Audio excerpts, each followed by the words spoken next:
नमस्कार दोस्तों। जैसे कि आप लोगों को पता है, हमारी सीरीज चल रही है अर्धवार्षिक परीक्षा के लिए इंपॉर्टेंट टॉपिक्स और क्वेश्चंस की। तो आज मैं बात करने वाला हूँ मैं चैप्टर नंबर 3, 4 और 6 के बारे में। ठीक है, मैं कोशिश करूंगा वीडियो को जल्दी से खत्म करने की और छोटी करने की। आप लोग अंत तक बने रहिए। ठीक है, चलिए शुरू करते हैं। सबसे पहले हम लोग बात करेंगे चैप्टर नंबर 3 के बारे में कि चैप्टर 3 में क्या क्या इंपॉर्टेंट हो सकता है। मेरे ख्याल से इसमें पहला टॉपिक जो आपसे पूछ सकता है वो है अफवाह वेग व विद्युत धारा में संबंध। अफवाह वेग व विद्युत धारा में संबंध, ये आपसे पूछ सकता है। ठीक है, आपको याद हो तो आप लोगों ने पढ़ा होगा I = NEA/VD।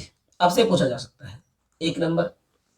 दूसरा आपसे पूछ सकता है ओमीय व अनओमीय उपकरण। ओमीय व अनओमीय उपकरण व ओम के नियम की सीमा। ओम के नियम की सीमा आपसे ये पूछा जा सकता है। ठीक है, और आपसे पूछा जा सकता है कि ये टॉपिक आप लोगों ने पढ़ा होगा R= या RT= आपने ऐसा लिखा हो R0 1 + अल्फा T - T0। इसमें आपसे तो अल्फा का मान पूछता है कि मिश्र धातु के लिए अल्फा का मान कितना होगा। आपको पता होगा मिश्र धातु के लिए अल्फा का मान 0 होता है। और इसी के ऊपर एक एग्जाम्पल और 2-3 क्वेश्चन और भी है। तो इस फॉर्मूले पर आधारित कोई न्यूमेरिकल भी आपसे पूछ सकता है। ठीक है, आगे बढ़ते हैं। और आपसे पूछ सकता है किरचॉफ के दोनों नियम। किरचॉफ के दोनों नियम। अच्छा, कोई इसको किरचॉफ बोलता है, कोई इसको किरकोफ बोलता है। तो जो भी आप बोलते हो किरचॉफ या किरकोफ, उसके दोनों नियम। पहला नियम है धाराओं का नियम या संधि नियम बोलते हैं उसको। दूसरा नियम है वोल्टाओं का नियम या लूप नियम। तो दोनों में से कोई सा भी आपसे पूछा जा सकता है, जरूर उनको पढ़े। एक इस चैप्टर में पूछ सकता है आपसे व्हीटस्टोन सेतु के बारे में पूरा पढ़ के जाए। संतुलन की अवस्था क्या है, कैसे काम करता है, सवाल क्या है, पूरा का पूरा। एक आपसे पूछ सकता है सेल के लिए ईएमएफ, विद्युत वाहक बल व टर्मिनल वोल्ट है ना, आप उसको बोलते हो टर्मिनल वोल्ट है, टर्मिनल विभवांतर। और आंतरिक प्रतिरोध, सेल का आंतरिक प्रतिरोध। जल्दबाजी ना करें, मेरी बात सुने।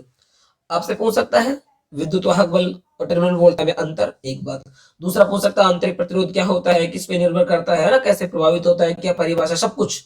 अगर अंतर पूछता है तब भी आपको दोनों की परिभाषा ही लिखनी है इसकी। तो सारी बातें आप लोगों को पता होनी चाहिए। ठीक है, ये आपसे इस चैप्टर में पूछा जा सकता है मेरे हिसाब से। अगले चैप्टर की तरफ चलते हैं। अब बात करते हैं हम बात करेंगे चैप्टर नंबर 4 के बारे में। इस चैप्टर में तो मैं आपको बताऊं 3 टॉपिक, लगभग उन 3 में से एक टॉपिक आपको आराम से मिल जाएगा और लंबा मिल जाएगा। पहला आप लोग पढ़ लीजिए बायो सावर्ट नियम और वह अनुप्रयोग। एक अनुप्रयोग है आपके सिलेबस बायो सावर्ट के नियम का इस बार एनसीईआरटी में। एक अनुप्रयोग आपको पता होगा ना, कौन सा अनुप्रयोग है वो, कि बायो सावर्ट के नियम की सहायता से किसी लूप या धारावाहिक कुंडली के अक्ष पर चुंबकीय क्षेत्र का मान ज्ञात करना। तो वो पूरा है लंबा चौड़ा वो, और बायो सावर्ट का नियम अब अच्छी तरीके से याद रखें। दूसरा इसमें से पूछ सकता है एम्पियर का नियम और अनुप्रयोग। अब एम्पियर के नियम में एम्पियर के नियम का गणितीय रूप, जैसे बोलोगे इसको गणितीय रूप बोलते हैं B.dl, ये B है भाई, B.dl = μ0σI।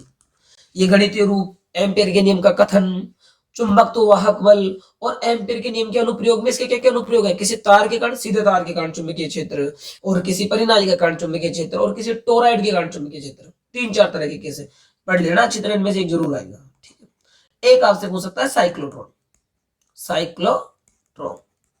पूरा साइक्लोट्रॉन क्या है, क्या सीमा है, साइक्लोट्रॉन की सीमा जरूर याद रखिए। साइक्लोट्रॉन की क्या सीमा है, कैसे काम करता है ना, ये सारी बातें, क्या काम आता है, जो कुछ सब कुछ। और इसके अंदर त्रिज्या का मान कितना होगा, आवर्तकाल का मान कितना होगा, सब कुछ पूरे तरीके साइक्लोट्रॉन पूरे तरीके से पढ़ लीजिए। इन तीनों में से आपको जरूर एक टॉपिक मिलेगा अर्धवार्षिक में, है ना। ठीक है, आगे चलते हैं, बात करते हैं चैप्टर नंबर 6 के बारे में। चैप्टर नंबर 6 में आपसे पूछ सकते हैं तो फैराडे के दोनों नियम आप पढ़ के जाएंगे ना। फैराडे के दोनों नियम। ठीक है, दोनों नियम अच्छी तरह पढ़ के, और प्रयोग नहीं, नियम की बात कर रहा हूं। एक आप पढ़ के जाएंगे चुंबकीय फ्लक्स, मात्रक, विमा सूत्र, ठीक है, परिभाषा, सब कुछ। एक आप पढ़ के जाएंगे गतिक विद्युत वाहक बल, गतिक विद्युत वाहक बल, ठीक है। और एक आप इसी में पढ़ के जाएंगे घूर्णन करती छड़ के कारण, छड़ में प्रेरित विद्युत वाहक बल, घूर्णन करती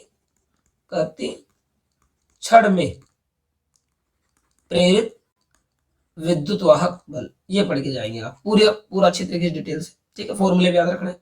गतिक विद्युत वाहक बल ये आपको पता होगा BVL, इसी का सदिश रूप भी होता है, इसको ऐसे लिख सकते हैं V cross B dot L, ऐसे। इसमें न्यूमेरिकल भी आता है, क्या आता है इसके ऊपर, न्यूमेरिकल भी आ सकता है, ध्यान रखना। तो ये इस तरीके से लिखते हैं, इसको पूरा याद करके जाएंगे समझ के। और एक आप और बात याद कर लीजिए, परिनालिका की ऊर्जा, परिनालिका की ऊर्जा, ठीक है, ये याद कर लीजिए। और एक स्वयं प्रेरकत्व और जो अन्योन्य प्रेरकत्व आपने पढ़ा है, अन्योन्य प्रेरकत्व, स्वयं प्रेरकत्व अन्योन्य प्रेरकत्व का आपको क्या क्या पता करना है, मात्रक विमा सूत्र जरूर याद रखें, मात्रक विमा सूत्र, मात्रक व विमा सूत्र, ये बहुत बार पूछा जा चुका है, मात्रक और विमा सूत्र, और ज्यादा कुछ नहीं इसमें ना, ठीक है। ये इस चैप्टर के टॉपिक हो सकते हैं, आप जरूर इनका ध्यान रखें। आगे चलते हैं आगे, और बस ठीक है, ये चैप्टर खत्म हुआ, आगे कुछ बचा भी नहीं है ना। ये टॉपिक है जो आपके आ सकते हैं और इनको जरूर पढ़ें, इसके अलावा और भी पढ़ें, ये लास्ट में देखने आपको मैं बार बार ये बात बोलता हूँ, ठीक है। धन्यवाद।